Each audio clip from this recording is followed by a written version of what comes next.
My name is Angela O'Neill, and welcome to Stories in Progress, a place where faith, creativity, and storytelling intersect. Some would say. All right. The scene. Unclean. The symptoms unsalvageable. The prognosis undeniable. Unclean became my label, the disease incurable, impossible to change. Once identified, the outcome was unavoidable, the full meaning of the word, unbearable.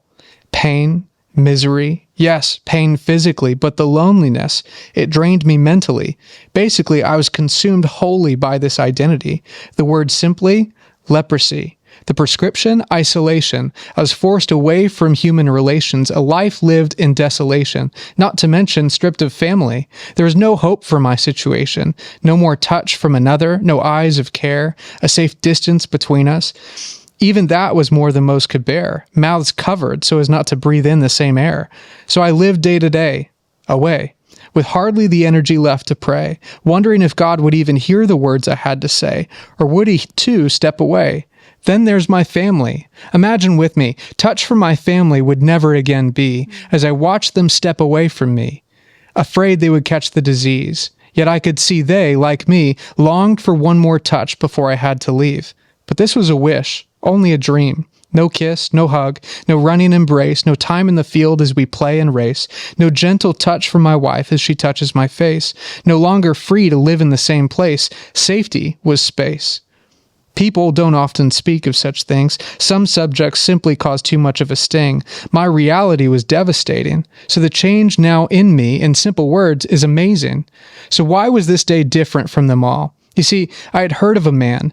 Through that word now seems small, he was more like a savior for all. Not just religious, not just here for the rich. He cared for the poor. He cares for the sick. So I made the journey. With my voice warning others, I was there, unclean. I took one step and then another. Unclean. Ignoring the stares. Unclean. With each step, I could feel the glares. The people stepped back. They too shouted unclean. But he remained. Looked at me. For the first time in so long, I felt seen. The crowd tried to get further away, angered by my presence that day. But he stepped closer, not away. One step, then another. He headed straight to me until we were face to face. He was breathing the same air as me, yet in him, fear was not what my eyes would see. I saw eyes that saw me for me, not my disease. So I dared to ask for healing. I had to try. What more could I be losing? But what happened next was nothing short of amazing. Before he answered, I will, before the healing came, he did something extraordinary. I will never forget it. After years of agony, I was so lonely. He compassionately reached out his hand and he touched me. Who was this man in front of me?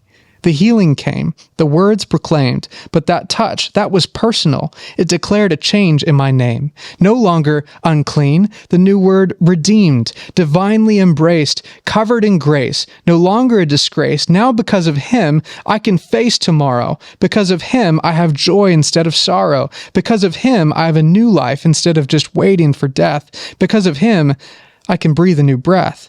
That touch, that detail, that part of the story, it's a detail that seems so tiny in theory, but in reality, it's a detail of great enormity. His simple touch, it reminded me of my humanity. That healing touch filled the parts left empty. I will never forget his detailed care for me. The miracle within the miracle. Compassion for my whole story. The end. Well done. Oh, well done to you too.